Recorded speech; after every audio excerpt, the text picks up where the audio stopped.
Good morning, students. How are you? I hope you all are safe at your home. This video is for class 7 student. So students, today we will discuss our first chapter of the English literature book, and the title is An Extraordinary Feat. तो बच्चों, आज हम लोग अपने इस अंग्रेजी की पुस्तक का पहला अध्याय पढ़ने जा रहे हैं।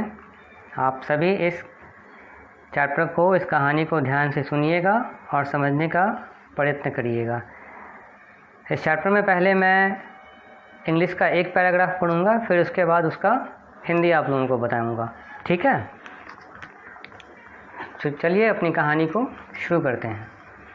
On 25th May 1935, at the Big Ten Track and Field Championships at an athletic field in the University of Michigan, Jase Owens sat nursing his injured back.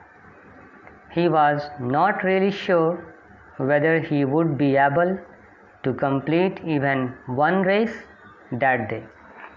तो इस पैराग्राफ का मतलब है 25 मई 1935 ईस्वी को मिशिगन यूनिवर्सिटी के एथलेटिक फील्ड में एक चैम्पियनशिप प्रतियोगिता आयोजित हो रही थी। जेस ओन्स, सो स्टूडेंट, जेस ओन्स ये कहानी का मुख्य किरदार है और ये कहानी एक स्पोर्ट्स इवेंट के ऊपर बेस्ड है, एक स्पोर्ट्स चैम्पियनशिप है, उसके ऊपर बेस्ड है ये कहानी। तो मैं कह रहा था, जेस ओन्स बैठकर अपने घायल पीठ का उपचार कर रहा था।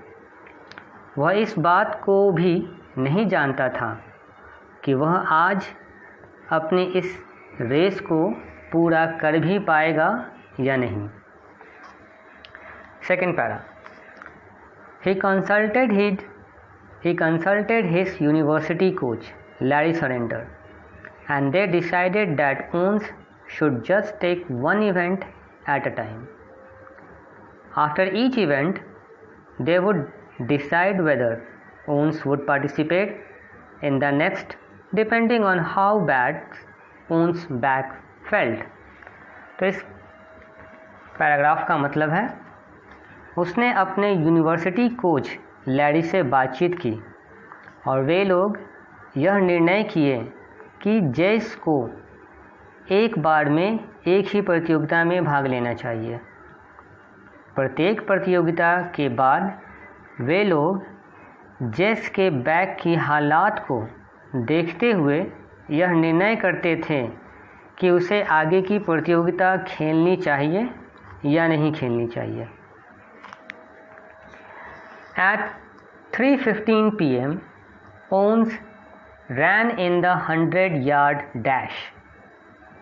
He finished with an official time of 9.4 seconds, equaling the world record. 10 times later, in the long jump event, Owens jumped only once to avoid straining his back. Jumpers usually get 3 jumps, of which the longest jump counts.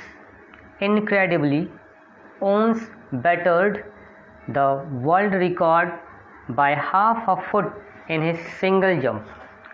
This world record lasted for 25 years before it was beaten. So students, इस paragraph का मतलब है, जेस ने 3:15 पर अपने 100 yard की प्रतियोगिता प्रारंभ की और उसने 9.4 सेकंड पर अपनी दौड़ समाप्त कर ली, जो करीब करीब एक वर्ल्ड रिकॉर्ड के समान थी। 10 मिनट के बाद जेस ने लॉन्ग जंप की प्रतियोगिता में हिस्सा लिया।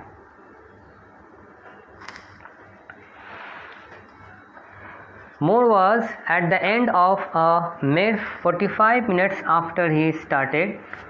Owens had equally one athletic record and broken 3.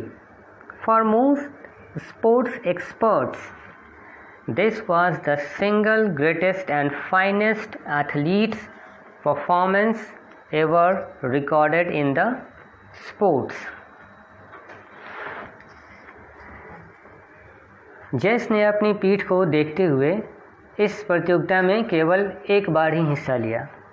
Jumpers साधारणतः 3 बार जंप करते हैं, जिनमें से उनका एक सबसे बेस्ट जंप निकाला जाता है। यानी 3 बार जंपर्स को जंप करना होता है, उनमें से उनका सबसे बेस्ट जंप निकाला जाता है। तो ओन्स ने पहले ही छलांग में एक नया वर्ल्ड रिकॉर्ड सेट कर दिया, जो पिछले 25 वर्षों से कायम था। ओन्स ने अपनी दौड़ खत्म करने से 45 मिनट पहले ही नया वर्ल्ड रिकॉर्ड सेट कर दिया और 3 वर्ल्ड रिकॉर्ड तोड़ डाले। ओन्स के इस प्रतिभा ने सारे स्पोर्ट्स एक्सपर्ट्स को सकते में डाल दिया। They are all shocked. और वे लोग आपस में यह कह रहे थे कि उन्होंने ऐसा नायाब धावक आज तक नहीं देखा। तो students, that's all for today.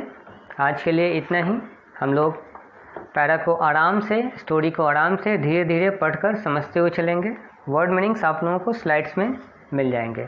Good day and keep studying, utilize your time.